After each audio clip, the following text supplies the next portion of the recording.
یا رب صلی وسلم دائما ابدا علی حبیبک خیر الخلق کلہم۔ معزز سامعین، دوستو، بزرگوں،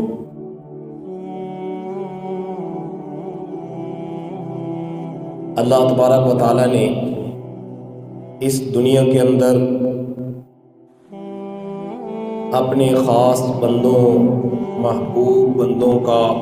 جو سلسلہ ہے اس کو شروع فرمایا۔ اللہ کے جو محبوب بندے ہوتے ہیں، برگزیدہ بندے ہوتے ہیں، وہ انبیاء کرام علیہم السلام ہوتے ہیں۔ انبیاء کرام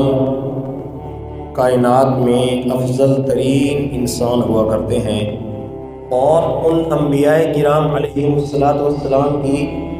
مبارک جماعت میں جس ہستی کا سب سے زیادہ مقام ہے وہ آپ علیہ السلام ہیں۔ اللہ تبارک و تعالیٰ نے آپ علیہ السلام کو امام الانبیاء بنایا، خاتم الانبیاء بنایا، سید الانبیاء بنایا، اور آپ علیہ السلام کی بابرکت مبارک سیرت کو قیامت تک آنے والی انسانیت کے لیے نمونہ کامل بنایا۔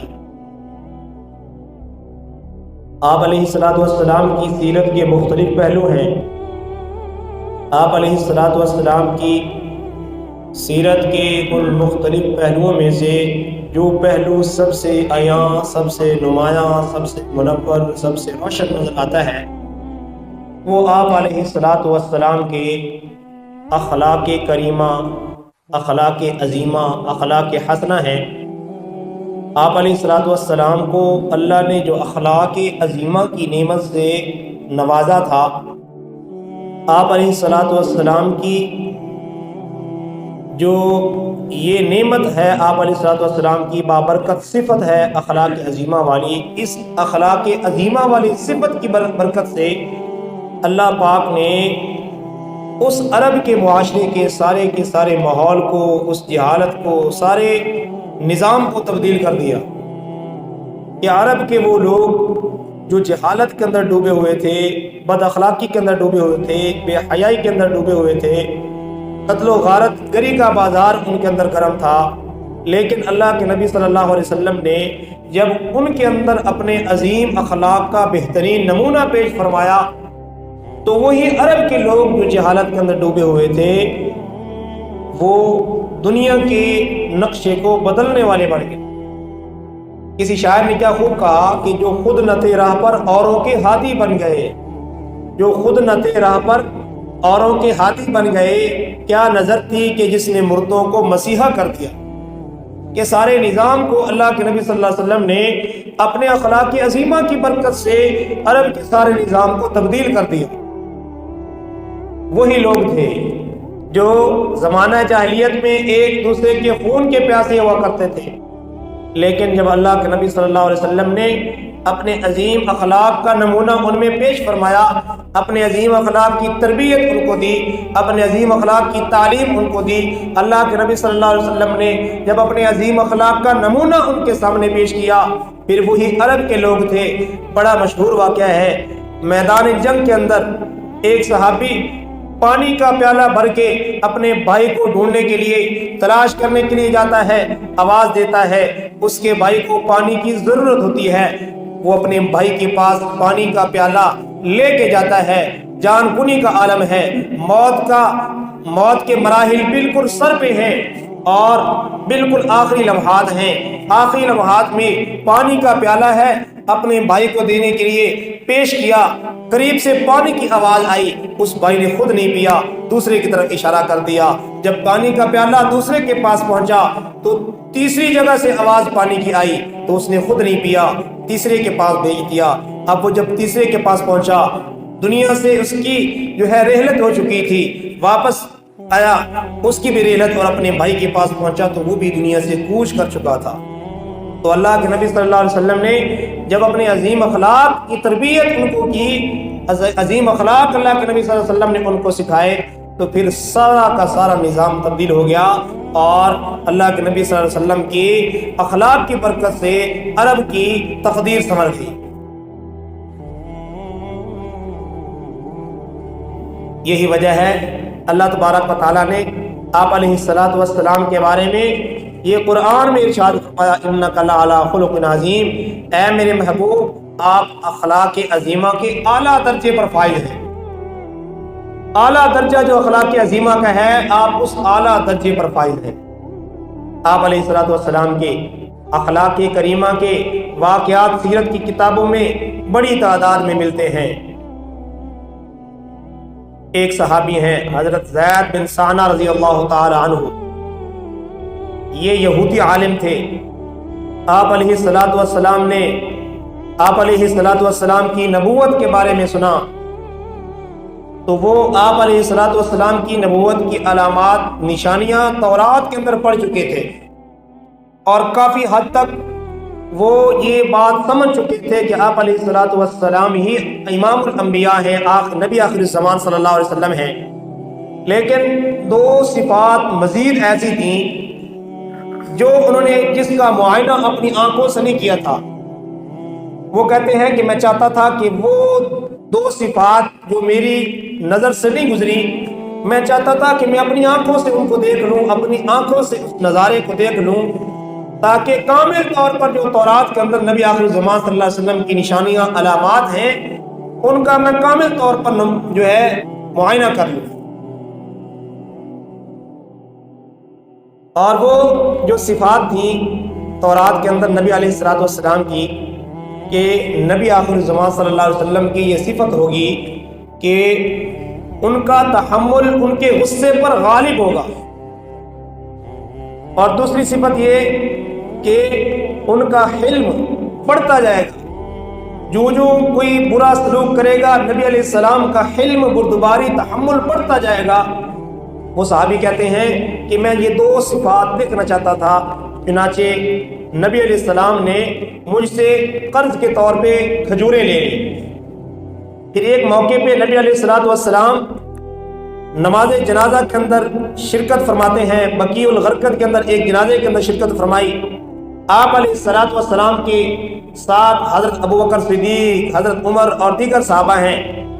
زید بن ثانہ رضی اللہ عنہ کہتے ہیں کہ جنازے سے فراغت کے بعد میں نبی علیہ السلام کی خدمت پہ پہنچا، اور میں نے بڑی سختی کے ساتھ آپ کی چادر کو، کپڑے کو پکڑ کے کھینچا، اور تلخ رویے کے ساتھ، سخت رویے کے ساتھ میں نے اپنے قرض کا مطالبہ کیا، اور میں نے کہا کہ میرا قرض مجھے ادا کر دیجیے۔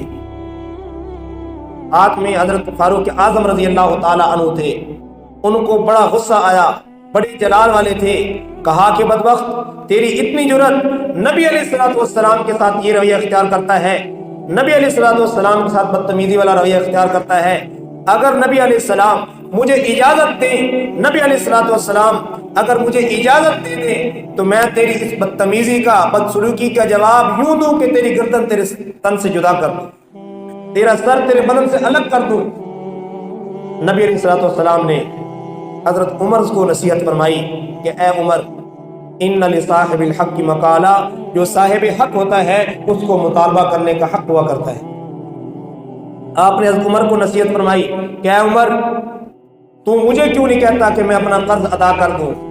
اور تو اس کو کیوں نہیں سمجھاتا کہ یہ نرمی والا رویہ اختیار کرے۔ اب آپ علیہ الصلوۃ والسلام نے یہ حکم دیا کہ جاؤ عمر، بیت المال سے اس کے قرض کی ادائیگی کر دو، اور آپ نے یہ فرمایا کہ اس کی جو مقدار ہے نا قرض کی، اس سے تھوڑا سا زیادہ دے دینا۔ حضرت عمر نے عرض کیا رسول اللہ زیادہ کیوں؟ میں کہ اے عمر، اس نے قرض کا مطالبہ کیا، تو نے اس کے مطالبے پر جو سختی کا جواب دیا ہے، یہ زیادتی اس کا بدلہ ہے، تجھے یوں نہیں کرنا چاہیے تھا جو تو نے اس کے ساتھ رویہ اختیار کیا۔ چنانچہ حضرت عمر رضی اللہ عنہ بیت المال میں تشریف لے گئے اور ان کا قرض ادا کیا، انہوں نے قرض وصول کیا۔ حضرت عمر کی خدمت میں عرض کی کہ اے عمر، میرا ارادہ، میری نیت نہیں تھی کہ میں نبی علیہ الصلوۃ والسلام سے ایسا رویہ اختیار کروں، میں تو امتحان لے رہا تھا، میں تو وہ صفات نبی علیہ الصلوۃ والسلام کی دیکھنا چاہتا تھا جو میں تورات کے اندر پڑھ چکا تھا کہ نبی آخر الزمان کی صفت یہ ہے کہ ان کے غصے پر ان کا تحمل بردباری غالب ہوگی، اور جو کوئی برا رویہ اختیار کرے گا نبی علیہ الصلوۃ والسلام کا حلم بڑھتا جائے گا۔ اے عمر، میں دونوں صفات کا معائنہ کر چکا ہوں، لے چلو مجھے نبی علیہ السلام کی خدمت میں تو اسلام کی دولت سے مالا مال ہونا چاہتا ہوں۔ چنانچہ نبی علیہ الصلوۃ والسلام کی خدمت میں پہنچے، اور نبی علیہ الصلوۃ والسلام کی خدمت میں پہنچ کے اسلام قبول کیا، مسلمانوں کی صف میں شامل ہو گئے، دائرہ اسلام میں داخل ہو گئے، اور پھر اسلام کے بڑے بڑے غزوات میں شرکت کی، اور اپنے مال سے اسلام کی خدمت کی، اور اپنا مال اللہ کے راستے میں خرچ کرتے رہے۔ انس رضی اللہ تعالیٰ عنہ نبی علیہ الصلوۃ والسلام کے عظیم اخلاق کی گواہی دیتے ہوئے روایت کرتے ہیں، بیان کرتے ہیں کہ نبی علیہ الصلوۃ والسلام کی میں نے 10 سال خدمت کی ہے، 10 سال کے عرصے کے اندر، 10 سال کے وقت کے اندر کبھی کوئی موقع ایسا نہیں آیا، کبھی کوئی لمحہ ایسا نہیں آیا، کبھی کوئی وقت ایسا نہیں آیا کہ نبی علیہ الصلوۃ والسلام نے کبھی بھی مجھے اف تک فرمائی ہو۔ اور نبی علیہ الصلوۃ والسلام نے اس 10 سال کے عرصے میں مجھ سے کبھی یہ نہیں فرمایا کہ تم نے یہ کام کیوں کیا اور کیوں نہیں کیا۔ انس رضی اللہ عنہ کہتے ہیں کہ میں بچہ تھا،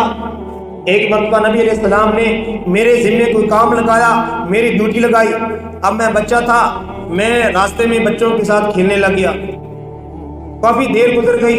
نبی علیہ الصلوۃ والسلام تشریف لائے اور میری گردن سے یوں پکڑا، میں نے پیچھے مڑ کے دیکھا تو نبی علیہ الصلوۃ والسلام کا مبارک چہرہ مسکرا رہا تھا۔ نبی علیہ السلام نے مجھ سے سختی والا معاملہ نہیں کیا، نبی علیہ السلام نے پیار، محبت، الفت والا معاملہ فرمایا۔